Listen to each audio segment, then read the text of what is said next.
merong nangyaring pagtitinda ng alak sa Brazil sa mga tindahan ni Brad Eli. Alam niyo po bro, sabi niya ganyan, nalungkot po ako. Yung pong manggagawa po na yon, nung pong ipadala siya sa Brazil, binigyan ko po siya ng luggage at pinabaunan ko po siya ng dollar para pocket money. Alam niyo po, binlock po ako, sabi niya ganyan. Nagtatanong lang naman po ako. Mahal ko po ang iglesia, bro, sabi niya ganyan.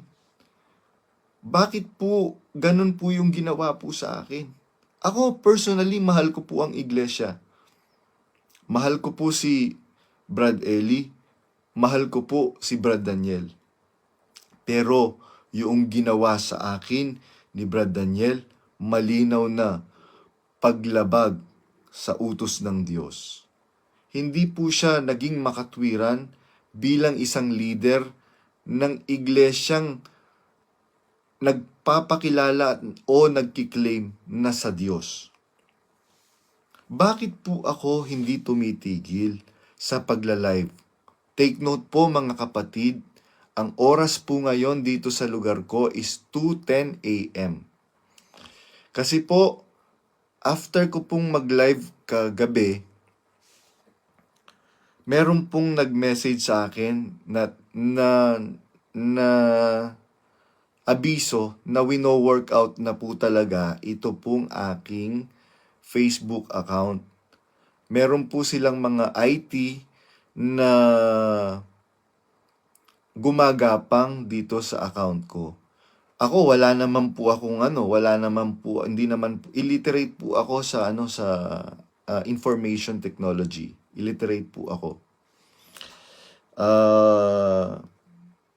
Ang masasabi ko lang, sabi ko dun sa kapatid, bahala ang Diyos.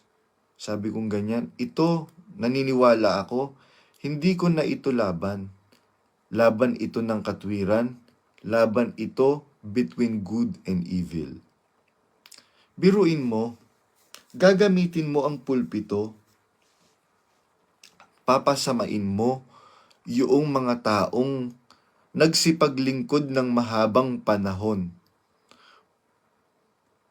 Nagpuyat, nagtiis ng gutom, nagtiis ng mga alimura ng kanilang mga kamag-anak, ng kanilang mga pamilya, dahil sa pananampalatayang kanilang sinampalatayanan at ginugulan ng maraming panahon.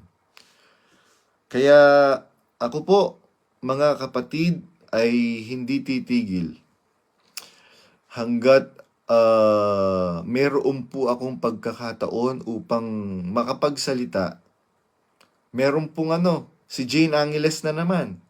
Nag-message siya sa akin noong kumalat yung pinapablock ako ni Brad Daniel Rason. Nag-message siya sa akin, sabi niya, umuwi ka ng Pilipinas, makipag-usap ka kay Brad Daniel.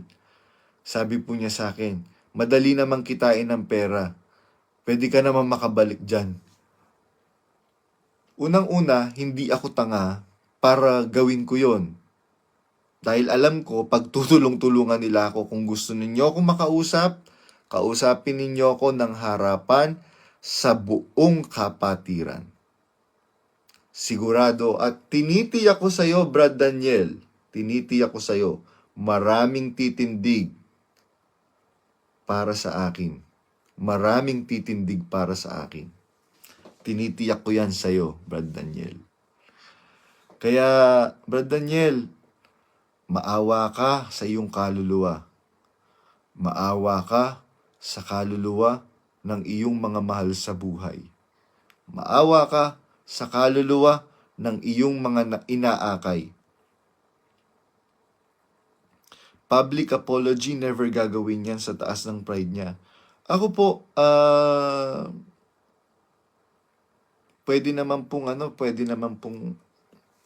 Diyos naman po nagpapatawad. Sabi ko nga po sa mga earliest video ko or sa mga previous video ko, sabi ni Annabel Rama, kung ako nga Bisaya, kung ang Diyos nga nagpapatawad, ako